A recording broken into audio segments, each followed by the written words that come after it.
Santapan Harian Selasa 11 Agustus 2020. Hari ini kita akan membaca Hakim-Hakim pasal yang ke-11 ayat yang ke-29 hingga ayatnya yang ke-40. Namun kita akan membacanya pada ayat 29 hingga 33. Sebelumnya, mari kita berdoa. Bersama-Mu ya Allah, kami tenang. Bersama-Mu ya Kristus, kami berteduh dan belajar memahami firman-Mu. Di dalam nama-Mu Yesus, kami merendahkan hati. Amin. Hakim-Hakim 11 ayat 29-33. Lalu roh Tuhan menghinggapi Yeftah. Ia berjalan melalui daerah Gilead dan daerah Manasye, kemudian melalui Mispa di Gilead. Dan dari Mispa di Gilead, ia berjalan terus ke daerah Bani Amon. Lalu bernazarlah Yeftah kepada Tuhan, katanya, "Jika engkau sungguh-sungguh menyerahkan Bani Amon itu ke dalam tanganku, maka apa yang keluar dari pintu rumahku untuk menemui aku pada waktu aku kembali dengan selamat dari Bani Amon, itu akan menjadi kepunyaan Tuhan, dan aku akan mempersembahkannya sebagai korban bakaran." Kemudian Yeftah berjalan terus untuk berperang melawan Bani Amon, dan Tuhan menyerahkan mereka ke dalam tangannya.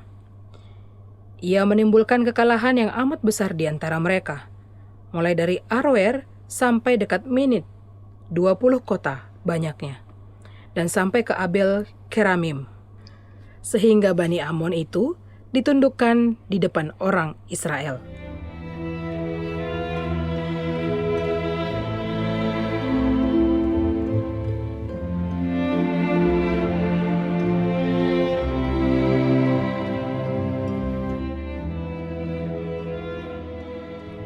Sahabat Santapan Harian, nazar adalah janji pada diri sendiri hendak berbuat sesuatu jika maksud tercapai.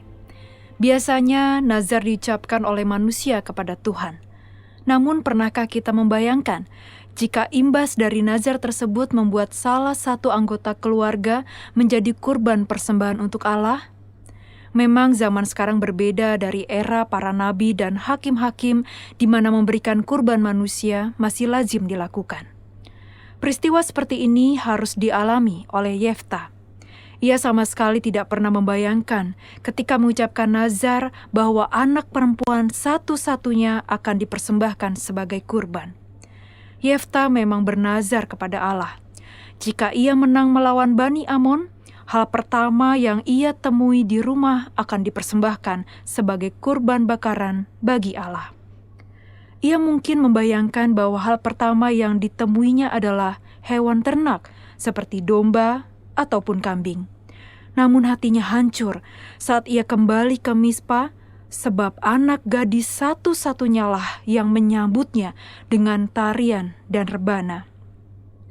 Bagi orang Israel, nazar yang telah diucapkan harus ditepati dan tidak dapat dicabut kembali. Bahkan anak gadis itu sendiri yang meminta agar Yeftah tetap melakukannya. Dengan pengertian yang besar dari sang anak, ia hanya meminta waktu 2 bulan untuk menangisi kepergiannya yang masih gadis dan belum menikah. 2 bulan kemudian, Yeftah pun menepati nazarnya bagi Allah. Ia mempersembahkan putri tunggalnya sebagai kurban kepada Allah.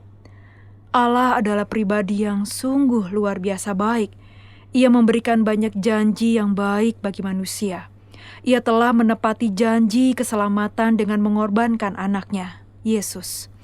Oleh karena itulah respon kita yang paling tepat yaitu membalas kesetiaannya dengan hidup setia untuk kemuliaannya. Mari kita berlaku setia dalam tiap perkataan dan perbuatan di hadapan Tuhan. Kita mesti menyadari keberdosaan supaya bisa melakukan janji setia hidup bersih di hadapan Tuhan.